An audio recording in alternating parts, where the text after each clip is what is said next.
Olá, como vai? Tudo bem? Seja bem-vindo mais uma vez ao canal Leonardo Araújo, Física e Filosofia, que hoje convida você para refletir sobre a cosmologia inflacionária, uma teoria que diz que o universo passou por períodos de expansão exponencial. Bem, vamos refletir o que é isso. A cosmologia inflacionária é uma teoria que se desenvolveu na década de 1980. O autor dela é um cosmólogo e físico de partículas norte-americano chamado Alan Guth.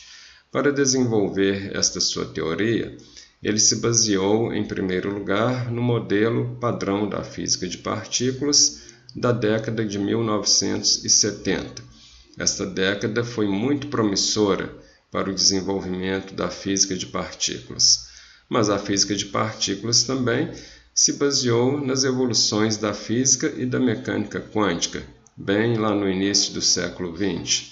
A questão da dualidade, do princípio de incerteza, a questão da função de onda, tudo isso foi de grande valia para este modelo. E como a cosmologia inflacionária é uma cosmologia, fala do desenvolvimento do universo, ela não pôde deixar de se apoiar na relatividade geral do Albert Einstein, em todas as equações da relatividade geral e de modo fundamental no que se chama de constante cosmológica. O que isso tem a ver com a cosmologia inflacionária? Bem, segundo Albert Einstein, o universo era estático, ou seja, ele não se expandia e também não se contraía. Mas a força da gravidade é uma força que atrai os corpos. Então, segundo Einstein, havia sim um risco de o universo se contrair puxado pela força da gravidade. Então, Einstein idealizou a constante cosmológica, que seria uma constante que produziria uma força repulsiva para equilibrar a força da gravidade e assim evitar que o universo se colapsasse sobre si mesmo. Bem, a cosmologia inflacionária, ela fala também de uma força repulsiva, que é o falso vácuo, que teria sido o combustível da inflação.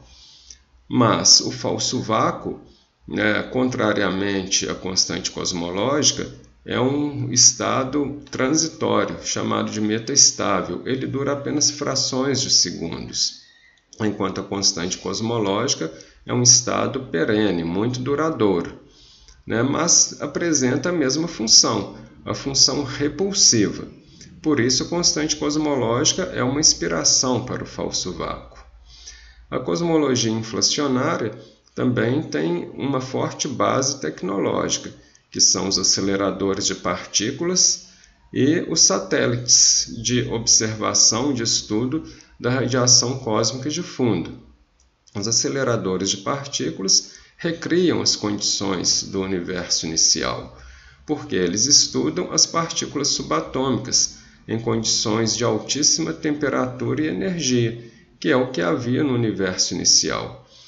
Os satélites que estudam a radiação cósmica de fundo também exercem uma grande contribuição, porque a radiação cósmica de fundo é o fóssil do Big Bang que nós temos aí.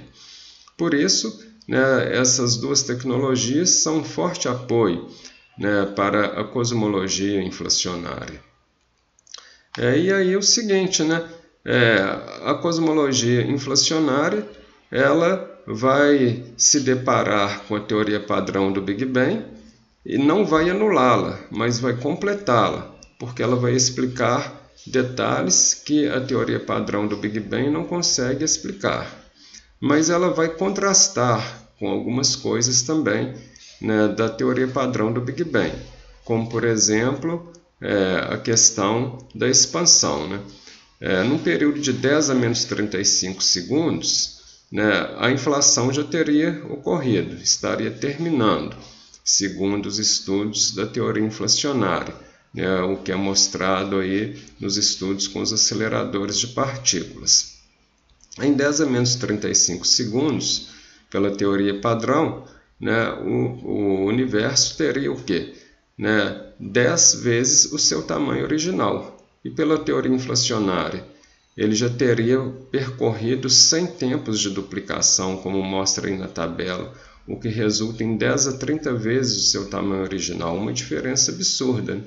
Então a expansão exponencial diz exatamente isso, né? Um primeiro tempo de duplicação demonstra que o universo teria 2 vezes o tamanho original. Um segundo tempo de duplicação demonstra que o universo teria 4 vezes o tamanho original. Um terceiro tempo, 8 vezes o tamanho original. E assim ele cresceria, né? Continuaria crescendo exponencialmente, aumentando bastante o seu tamanho, né? De forma exponencial. Isso é a inflação, um crescimento exponencial do universo provocado pelo combustível quântico dele chamado falso vácuo, que provoca, né, uma gravidade repulsiva, ao invés de ser uma gravidade atrativa. E isso aí apresenta consequências, explicações que a teoria padrão não consegue explicar, como é o caso da isotropia do universo. O que é a isotropia? É a uniformidade. Por que a matéria e a radiação são uniformes no universo? A expansão exponencial pode explicar isso, e a teoria padrão não.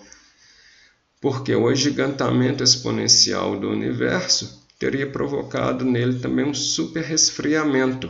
E esse superresfriamento conduziu o universo ao seu estado fundamental. Esse estado fundamental fez com que a radiação e a matéria se tornassem uniformes no universo. A teoria padrão não consegue explicar este detalhe, e a teoria inflacionária sim. Então a teoria inflacionária está aí completando a teoria padrão, neste sentido. Um outro fator que a teoria padrão não consegue explicar e a teoria inflacionária consegue é a questão da preponderância da matéria sobre a antimatéria no universo, em pequenas proporções, né? Mas explica. Né? No início, né, logo após o Big Bang, né, matéria e antimatéria teriam ocorrido em condições iguais e sempre se aniquilando. Mas aos 10 a menos 35 segundos, porém no finalzinho aí da inflação, né, quando o universo ainda estava bastante quente, né, 10 a 29 kelvins aproximadamente, teria ocorrido a violação de uma lei básica da natureza, que é a lei, né, da conservação do número bariônico. A violação dessa lei produziu a preponderância de matéria sobre a antimatéria em frações mínimas, mas produziu.